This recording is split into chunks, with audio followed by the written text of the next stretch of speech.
to me, Lord, Lord, will enter the kingdom of heaven, but only one who does the will of my Father in heaven.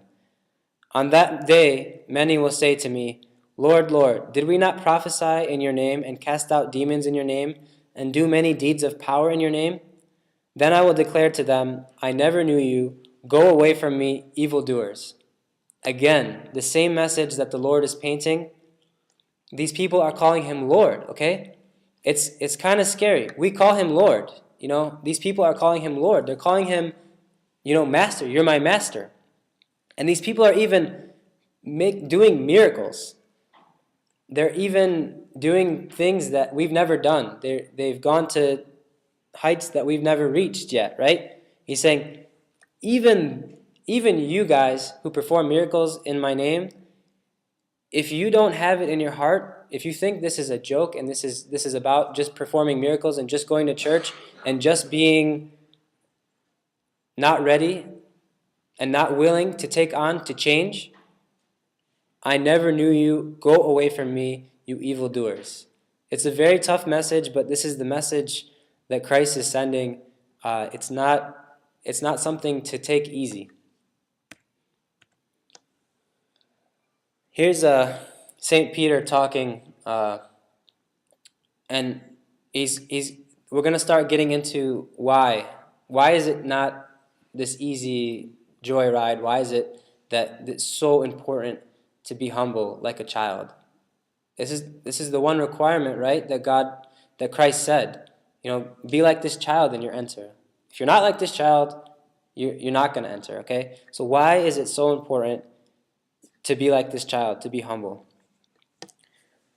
All of you must clothe yourselves with humility in your dealings with one another. For God opposes the proud, that's the key, but gives grace to the humble. This is the key verse. God opposes the proud, but gives grace to the humble. Humble yourselves, therefore, under the mighty hand of God, so that he may exalt you in due time. Why does God oppose the proud? Why does he resist the proud in other translations? Like, if you're proud, God makes it difficult for you. He doesn't want to deal with you. He says, go away from me, I do not know you. Because a proud person can't be molded, right? Christ came to change us, to make us new people, to change our lives, to make us so that we are like him, right? But a proud person is the exact opposite. It's the exact person that Christ can do nothing with.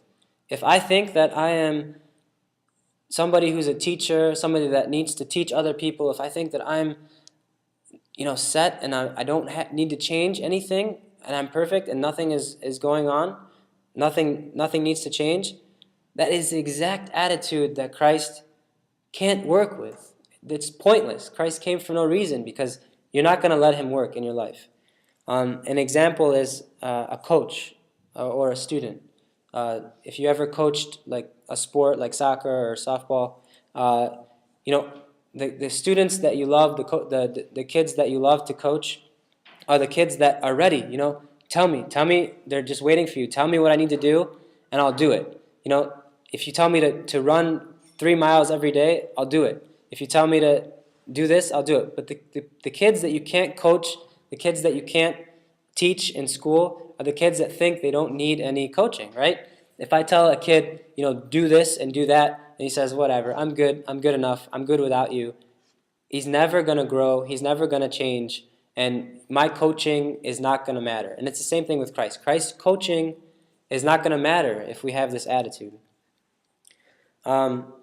And then the second part of that key sentence, but gives grace to the humble, those people that are humble, they're ready to change, they're ready to accept that Christ is going to be working in their life and that they need Christ. And this is when grace comes. Grace, or you can say salvation, because God says, okay, this person is ready to be coached. Let me send my grace. Let me help this person. Let me exist in their life and teach them and mold them.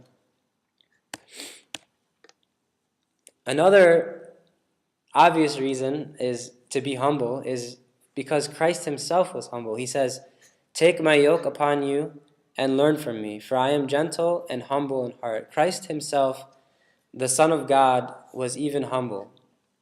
He didn't think of himself as somebody great. He always referred to my Father as great. He never exalted himself. He was on a cross. He was ready to be spit upon, beaten, even let his creatures crucify him. That's the ultimate act of, can you believe the Son of God, the person that has all the angels and surrounding him, can you believe that he let us crucify him? That's ultimate humility.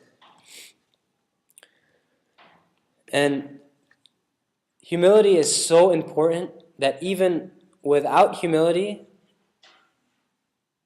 if Christ wasn't humble, then there would have been no salvation, because he wouldn't have allowed all that stuff to happen to him if he was not humble. Anyone know, you guys, David the prophet and king, right? You know his story, and you know Saul the king too, right? You know his story. So did both of them sin? Both of them sinned, right? Pretty much, David had pretty big sins, right? Do you remember the story of David's sin? Yeah. What was it? He stole his brother's wife, right? Yeah. Or is that wasn't it like, I don't remember who the guy was, but he wanted to get his wife, and so he killed him in battle, like put him in the front so that he would get killed, and so he could take his wife. Exactly.